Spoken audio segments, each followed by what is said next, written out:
Green Fruit, Chapter 7. He hadn't gotten out of the habit of looking at her. Not at all. Though the word Amsterdam was not spoken out loud, sometimes he'd smile while eating in the mess, able to see her through the glass. They were getting closer and closer to something he repeatedly called a suicide mission, and he felt the weight of it. It was heavy, but he couldn't put it down, and he couldn't put her down. He wondered how much it weighed on her. Karin had been quiet lately. She had always been quiet by nature, but now she was the closest he'd seen her come to distracted. He was apprehensive about how much he could reassure her about whatever was on her mind. Trial conversations in his head went like, "Hey, Karin, I know we're on this suicide mission thing, but really, it's not all that bad. It'll be a breeze." Cue adorable Karin smile that meant she thought he was charming and not that bright. She'd end up reassuring him that, of course, that was true, like distracting a small child with something shiny. Okay, so she was shiny, and he got distracted. It still wasn't fair to do that. Oh, really, if he were that bright, would he have jumped off the Cerberus slab and said, "Let's go suicide"? Maybe added onto the burden of suicide mission was the burden of being married to someone who was taking her son on one. He thought briefly about leaving them somewhere safe. Again. Where was safe? He didn't think he could get her off this ship without kidnapping and drugs. He went over it and over it, trying to find a way. There wasn't one. He needed her with him to maintain whatever sanity he could claim. She would be vulnerable to attack anywhere he left her drugged. She would never agree to being useless and safe. He couldn't do that himself. He couldn't ask her to do it. David would not, could not be abandoned anywhere alone without them. They were a family. None of them were cowards, and all of them needed to be together. No abandoning, no drugging, no separation. It was selfish and brave, and the solution wasn't ideal, but it could be much worse. It could also be much better. If she'd had a better idea, she'd have said so. Quiet didn't mean clueless. If she said she should stay on the Citadel with David, they'd do that. She hadn't. But he did wonder what it was she wasn't saying. He waited after dinner until his Empress finished up her mysterious rites in her spotless medbay with no patience. She listened serenely as he yammered about his day. Then he let the silence grow, as she looked at him expectantly with her gentle smile and acceptance of everything from Jack's puncturing of some conduits that apparently carried oxygen that they needed if they wanted to keep breathing, and Grunt wanting to test the integrity of the shuttle bay doors by battering at them. There was some point of contention about Zaid telling him that's how it was done. Fortunately, Edie was on top of things, or they'd be, well, dead. Or at least Jack, Grunt, and Zaid would be. He'd have to kill them himself to keep the peace. Or at least keep the oxygen and pressure equilibrium. Not being all that stealthy and being the soldier that he was, no tricks other than a weird sense of humor and being especially handsome, he asked her, "What is it that you aren't telling me?" He wanted to know and he didn't want to know. It couldn't be bad. Not with that smile. Or maybe it was really bad and she needed her best smile. Please be the first thing. I'm pregnant.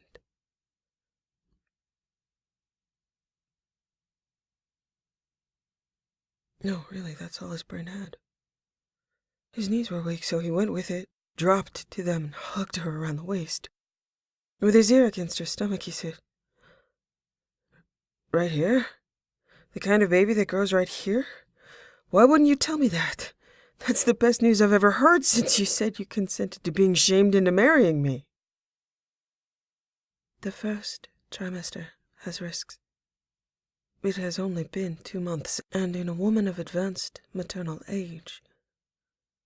She didn't want to tell him because there were risks? Of course she didn't want to tell him because there were risks. Fuck that.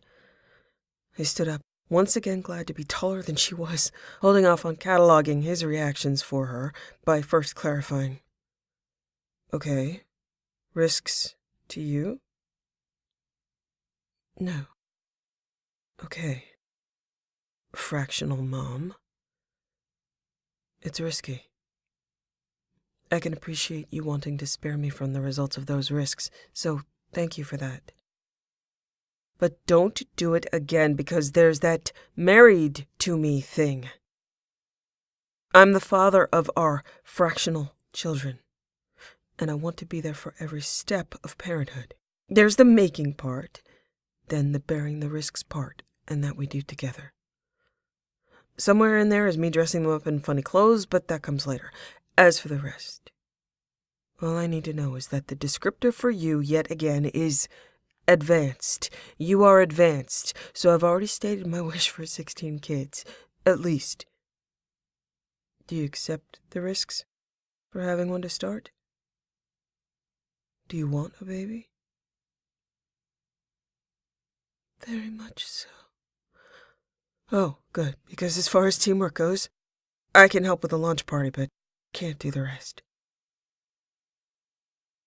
I won't leave the Normandy.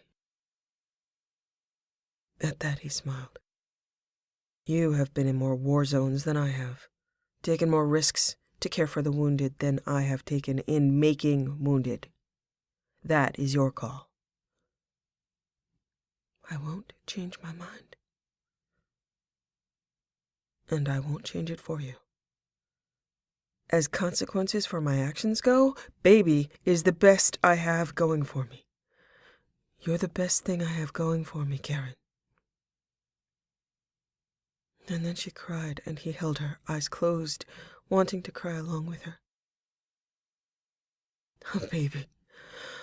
A baby way smarter than he was, just like his son and his wife. He couldn't wait. He was terrified, but that was nothing new. What was new was the hope and the joy that fired up the already going on this damned mission trajectory he had going. Promise me something. What? We are not naming any of our children Grunt. He grinned as her shoulders shifted from the shudders of tears to the mixed signals of tears and laughter. Agreed. He held her, and she held him, his knees still weak, relief and apprehension hitting hard. His fingers trailed through her hair. I don't wish to tell anyone else. At that he rebelled. He understood, but he rebelled. He'd do what she asked, but he couldn't be expected to not tease her on the subject. Okay. Just the Citadel. No. Just the Normandy? No. An ad in Westerland News? No. How am I supposed to contain all this exuberant pride, Karin? I can prescribe a sedative. For you or for me? More laughter. Less crying. He needed to keep it that way.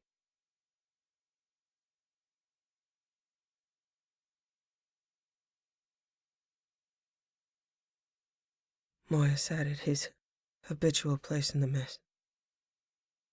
The mid-bay lights were off. Karin and David had been taken by the collectors. His entire crew taken. Edie unshackled. He hadn't been here. Now he was here, and they weren't. He could sit still, and that's what he could contribute to his continued command. They were heading through the relay as soon as possible. He hadn't bothered to get any food or anything to drink. He was going to sit here until it wasn't time to sit here. If he spoke, he'd end up shouting. If he moved, he'd end up hitting something and not stopping. Karin wouldn't like that. He would like that way too much right now. Garrus had quietly spoken for Moya as they came back on board, got the debriefing from Joker and Edie as Moya stood in self-contained and self-flagellating silence. He couldn't go back to their cabin. Garrus didn't leave his side until Moya broke off at the elevator and sat in the dark mess. Gardner was gone. Garrus didn't sit with him, but he didn't quite make it to the battery either, vigilant and silent Turian loitering. Within a few minutes, Thane moved through the mess, by the sound of it making a cup of tea. Moya was barely aware of his presence until Thane put a cup down in front of Moya and sat at his side, sipping at his calmly. Several minutes passed where Moya realized he could not form the words "thank you," but could concentrate on steady hands used to take a sip.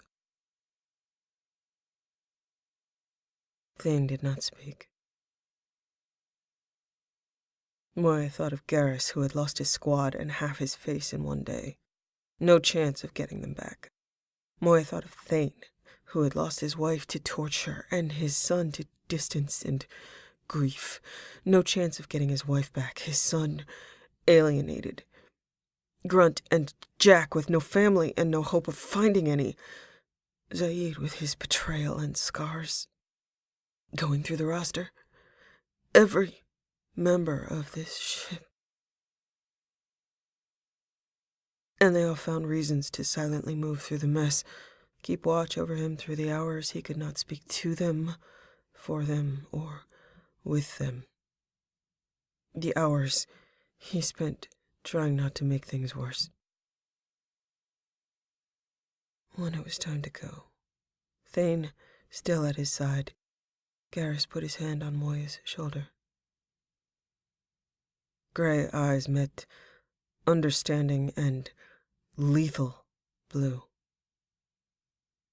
Thane rose and straightened his leathers, retrieved the mugs and cleaned them, returned them to the cabinet. Quietly, they all made it to the briefing. Who called it, he had no idea. Probably Garrus. Time to go. The squad had reviewed the mission parameters and split themselves into teams. Miranda leading the second team, Legion, into the ducts.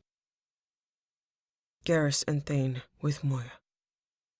He had no objections, and an overspill of gratitude, and relishing the ability to unleash all the rage he'd kept from his ship, from his crew.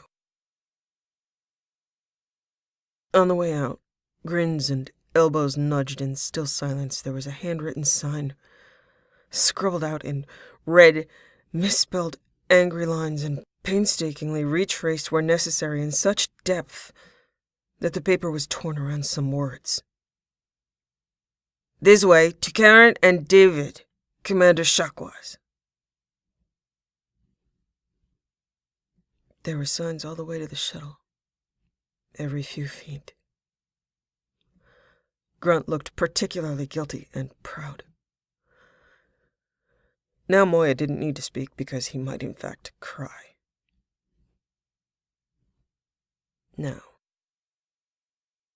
Now he could shout and hit